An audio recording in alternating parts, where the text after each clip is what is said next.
Saya dulu juga yang saya pakai di sini itu ijazah SMP teman-teman. Udah di ACC dari bos Korea ini, udah diminta untuk kita terbang ke Korea.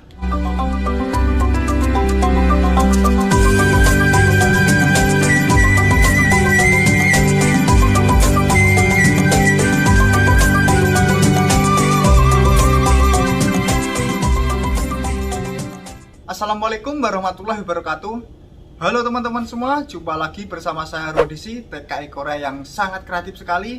Di video kali ini saya tidak masak-masak ataupun bikin roti. Jadi di video kali ini saya meneruskan cerita saya yang kemarin itu proses kerja ke Korea. Kalau yang di video sebelumnya itu saya menceritakan dari awal saya bagaimana proses untuk bekerja di Korea, masuk LPK bagaimana, dan itu di sana sudah saya ceritakan panjang lebar. Silahkan teman-teman kalau belum lihat, tonton dulu yang video sebelumnya. Untuk di video kali ini langsung saja ya, meneruskan yang kemarin, yaitu yang kemarin itu terakhir setelah lulus ujian.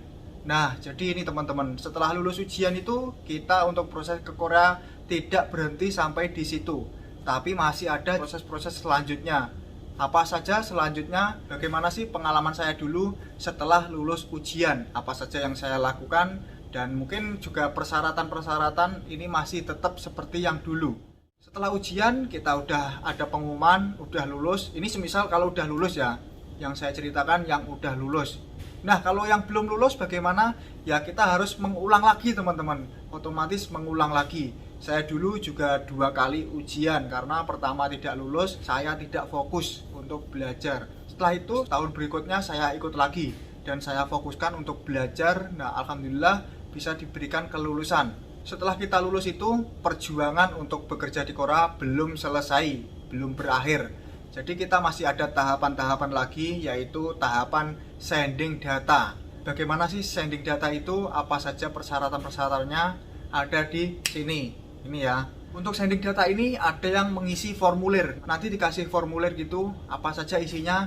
Jadi isinya kalau tidak salah dulu itu data diri kita, nanti kita ngisi nama, alamat seperti itu, dan juga kita nanti disuruh mengisi ataupun memilih. Jadi di sini ya teman-teman, nanti itu kita mendapatkan pabrik yang bagaimana, sudah ada gambarannya, kita mengisi di sini ini. Mungkin kalau nggak salah ada 3 atau 5 pilihan. Nah, di situ kita harus mengisi dari provinsi, kota, ataupun jenis pabrik yang kita inginkan. Saya dulu pernah dibilangin senior saya atau guru saya juga, itu suruh milih yang berat-berat seperti peleburan aluminium ataupun baja, pokoknya yang seperti itulah, intinya ngelas seperti itu. Tapi itu semua tidak berpengaruh teman-teman, mau pabrik berat ataupun pabrik ringan pun itu tergantung nasib kita. Semisal bos kita ataupun ya nasib kita kurang baik, ya tidak ada yang memanggil kita. Saya aja yang memilih di antara berat-berat seperti peleburan aluminium, baja, dan pengelasan juga saya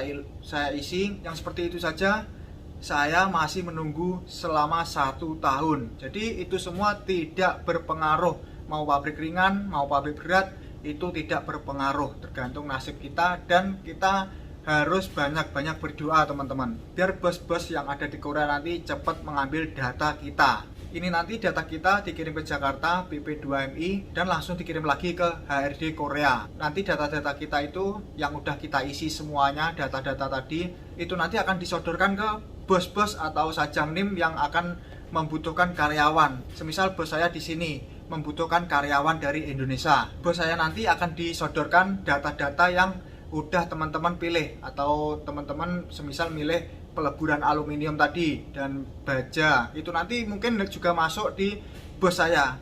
Bos saya nanti memilih atau tidak, ya itu teman-teman harus banyak berdoa biar cepat kepilih dan cepat berangkat kerja ke Korea. Pokoknya tinggal isi saja sesuai keyakinan teman-teman semua atau kemantapan teman-teman semua. Jadi kita itu di Korea ini sudah ada gambaran teman-teman. Di pemilihan tadi itu kita udah ada gambaran yang pabrik kita inginkan. Semisal pabrik onderdil mobil, pabrik handphone, pabrik elektro, pabrik pengelasan, pabrik CNC, itu semuanya teman-teman isi tidak masalah, bebas ya untuk pengisian itu. Mungkin 5 kalau nggak 3, saya lupa itu. Setelah data-data udah dikumpulkan semua, langsung dikirim ke BP2MI.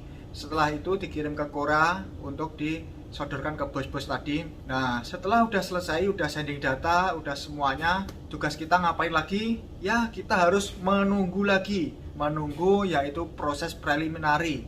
Nah, di proses preliminary ini kita sudah mendapatkan bos, teman-teman. Udah di ACC dari bos Korea ini, udah diminta untuk kita terbang ke Korea. Kita di preliminary ini ngapain saja? Ya, di preliminary ini bisa disebut pembekalan kita untuk di Korea nanti, dan juga verifikasi data-data kita yang asli ya. Ini yang nanti dibutuhkan ijazah asli. Oh iya, untuk teman-teman yang tidak ada ijazah, mungkin ijazahnya itu kebakar ataupun kebuang, itu bisa mengurus lagi ya, mengurus ijazah lagi, ataupun yang tidak punya bisa menggunakan ijazah paket. Minimal ijazah SMP sederajat itu bisa digunakan. Saya dulu juga yang saya pakai di sini itu ijazah SMP, teman-teman. Sebenarnya saya lulusan SMA, tetapi pas waktu itu saya kan mengurus di minta legalisir ke SMK. Sekolah saya kan SMK. Tetapi pas hari itu kepala sekolah saya itu tidak ada, sedangkan hari itu udah mau dikumpulkan data-data. Ya terpaksa saya harus menggunakan ijazah SMP. Tapi itu semua tidak masalah ya, udah bisa lolos. Dan juga teman-teman banyak yang bertanya, Mas, kalau saya lulusan sarjana, bagaimana? Apakah mempermudah untuk kita bekerja di Korea? Jadi itu semua tidak ya, teman-teman. Kalau di Korea itu dipukul rata semuanya, mau ijazahnya lulusan S1, S2, S3, itu semuanya sama. Tidak ada yang membedakan di Korea ini untuk prosesnya ya, bekerja sebagai TKI.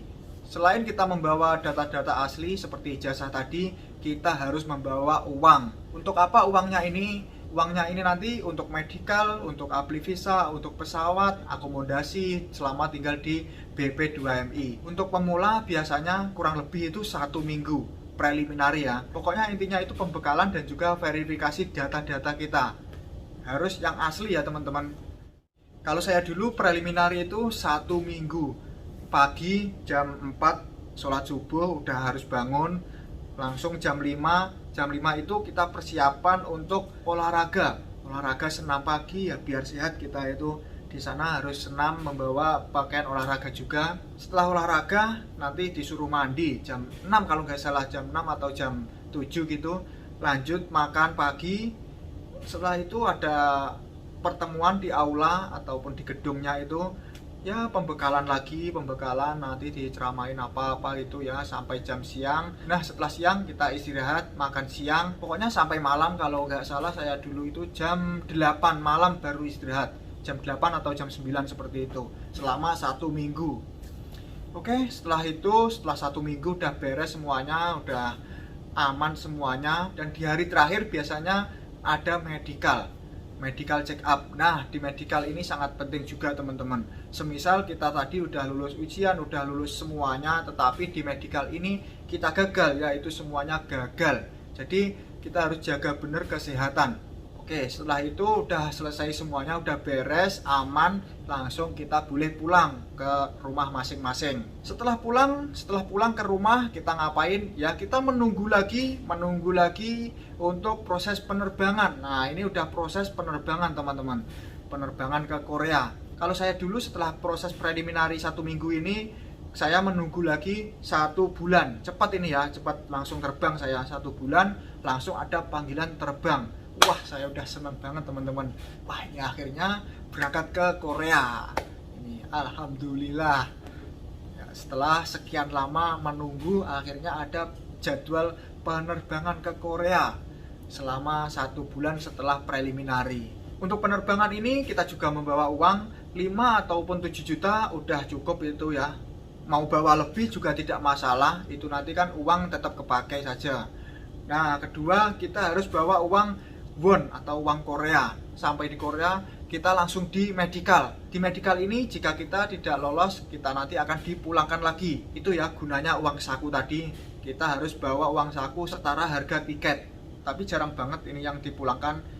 Apakah ada yang pernah dipulangkan? Ada, teman-teman, dulu ya. Mungkin 1 orang kalau nggak salah. Dulu itu dipulangkan karena nggak tahu ya sakit apa gitu, langsung dipulangkan kembali. Tapi itu jarang banget. Ya semoga saja teman-teman sehat.